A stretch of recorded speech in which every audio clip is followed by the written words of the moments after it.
Quando se fala sobre a tribulação que virá ao mundo durante o governo do anticristo aqui na Terra, muitos cristãos logo pensam a respeito do arrebatamento. O arrebatamento é um evento apocalíptico onde Jesus Cristo busca sua igreja, e isso gera um grande debate dentro do cristianismo, não sobre o arrebatamento em si, mas em relação a quando ele vai acontecer. Alguns estudiosos acreditam que o arrebatamento acontecerá antes do período da tribulação.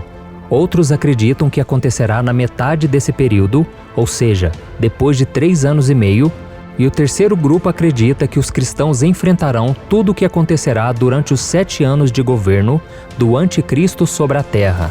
A verdade é que muitas pessoas não sabem muito sobre o arrebatamento e acabam criando confusão a respeito dos acontecimentos do fim dos tempos. Por isso, neste vídeo eu vou te apresentar quais são os pontos de vista a respeito do arrebatamento da igreja e, ao final, eu vou te contar qual é a minha opinião sobre este assunto, ok?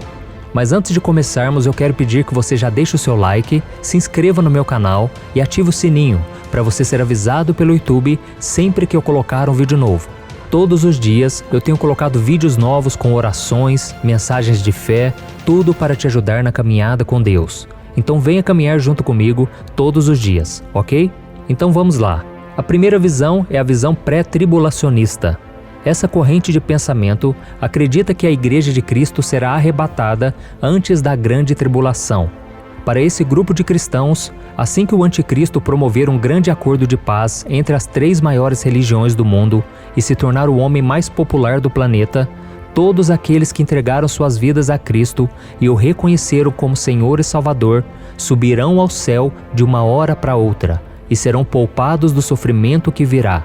E são várias as passagens bíblicas que, segundo esse grupo de pessoas, apontam para esse tipo de arrebatamento. E um dos argumentos mais fortes é que enquanto o Apocalipse 1, 2 e 3 fazem menção à Igreja de Cristo 19 vezes, do capítulo 4 ao 19 não fala nada sobre ela, mas trata da tribulação que estará acontecendo aqui na Terra. Além disso, a promessa de Jesus feita à Igreja de Filadélfia também é uma das bases desse pensamento. Leia comigo o que está escrito em Apocalipse capítulo 3. Visto que você guardou a minha palavra de exortação à perseverança, eu também o guardarei da hora da provação que está para vir sobre todo o mundo, para pôr à prova os que habitam na terra. Perceba que Jesus disse, eu o guardarei da hora da provação, e não na hora, ou seja, durante a tribulação. E o apóstolo Paulo também tem ensinamentos que apontam para esse arrebatamento antes da grande tribulação. Pelo menos 2 vezes ele fala sobre isso em sua primeira carta aos Tessalonicenses. A primeira no capítulo 1, versículo 10, e a segunda no capítulo 5, versículo 9. Nas 2 ocasiões, o apóstolo cita que Jesus nos livrará da ira que há de vir, pois ele não quer que passemos por esse momento tão difícil, mas sim que sejamos salvos. O apóstolo Pedro também mostrou que Deus livrará o seu povo desse período de julgamento, assim como ele livrou Noé do dia do dilúvio e Ló da destruição de Sodoma e Gomorra. Vamos ver o que ele disse. Deus não poupou o mundo antigo quando trouxe o dilúvio sobre aquele povo ímpio, mas preservou Noé, pregador da justiça, e mais 7 pessoas.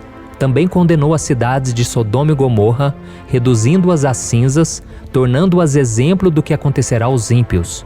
Mas livrou Ló, homem justo, que se afligia com o procedimento libertino dos que não tinham princípios morais, pois vivendo entre eles, todos os dias aquele justo se atormentava em sua alma justa, por causa das maldades que via e ouvia. Vemos, portanto, que o Senhor sabe livrar os piedosos da provação e manter em castigo os ímpios para o dia do juízo. Outra coisa muito importante que os pré-tribulacionistas acreditam é que os israelitas não fazem parte da Igreja de Cristo, pois eles não o reconhecem como Filho de Deus. Por isso, eles passarão pela grande tribulação e aqueles que se mantiverem fiéis a Deus e se entregarem a Jesus serão perseguidos, mas serão salvos quando Cristo voltar com a sua igreja. Veja o que o profeta Zacarias disse que vai acontecer. Depois o Senhor sairá à guerra contra aquelas nações, como ele faz em dia de batalha. Naquele dia, os seus pés estarão sobre o Monte das Oliveiras, a leste de Jerusalém, e o monte se dividirá ao meio, de leste a oeste, por um grande vale. Metade do monte será removido para o norte e a outra metade para o sul. Vocês fugirão pelo meu vale entre os montes, pois ele se estenderá até Azel. Fugirão como fugiram do terremoto nos dias de Uzias, rei de Judá. Então o Senhor, o meu Deus, virá com todos os seus santos.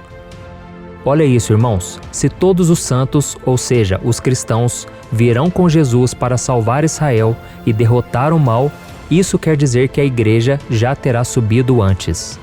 A segunda visão é a visão mesotribulacionista. O mesotribulacionismo defende o pensamento de que a igreja passará pela primeira metade da tribulação, ou seja, os 3 anos e meio de um total de 7 anos. O principal argumento é que a igreja precisa ser provada para saber quem de fato é, ou não, fiel a Deus nas adversidades. Porém, eles não encontram base bíblica para isso, apenas se apoiam na ideia de que o cristão precisa ser provado para mostrar sua fidelidade, assim como os apóstolos do passado que sofreram terríveis perseguições e não negaram sua fé. Os mesotribulacionistas têm como base principal 2 passagens bíblicas. A primeira está em Mateus capítulo 24, que diz: Devido ao aumento da maldade, o amor de muitos se esfriará, mas aquele que perseverar até o fim será salvo. E este evangelho do reino será pregado em todo o mundo como testemunho a todas as nações, e então virá o fim. Assim, quando vocês virem o sacrilégio terrível do qual falou o profeta Daniel no lugar santo, quem lê entenda. E então os que estiverem na Judéia fujam para os montes. Quem estiver no telhado de sua casa, não desça para tirar dela coisa alguma. Ao usarem essa passagem bíblica, os mesotribulacionistas entendem que a igreja será perseguida pelo anticristo. Porém, devemos entender que o capítulo de Mateus 24, que se refere à grande tribulação, aplica-se principalmente aos judeus e não à igreja. E a segunda passagem bíblica que eles têm como base está em Apocalipse capítulo 11, o versículo 11 e o 12, que fala sobre as 2 testemunhas. Vamos ler. Então eles ouviram uma forte voz do céu que lhes disse: Subam para cá. E eles subiram para o céu numa nuvem, enquanto seus inimigos olhavam. Naquela mesma hora, houve um forte terremoto e 1/10 da cidade ruiu. 7.000 pessoas foram mortas no terremoto. Os sobreviventes ficaram aterrorizados e deram glória ao Deus do céu. Esse capítulo de Apocalipse 11 fala sobre as 2 testemunhas que aparecerão na primeira metade da tribulação e profetizarão por 3 anos e meio. Depois elas serão mortas, ressuscitarão e subirão ao céu, conforme acabamos de ler. Para os mesotribulacionistas, é nesse momento que a igreja será arrebatada. Porém, esta passagem mostra claramente que somente as 2 testemunhas serão arrebatadas. E a terceira visão é a visão pós-tribulacionista. A principal ideia dessa corrente é que a Igreja de Cristo não será arrebatada antes ou durante o período da grande tribulação, mas que ela passará por todos os sofrimentos previstos na Bíblia durante os 7 anos que antecederão a volta de Jesus e o juízo final.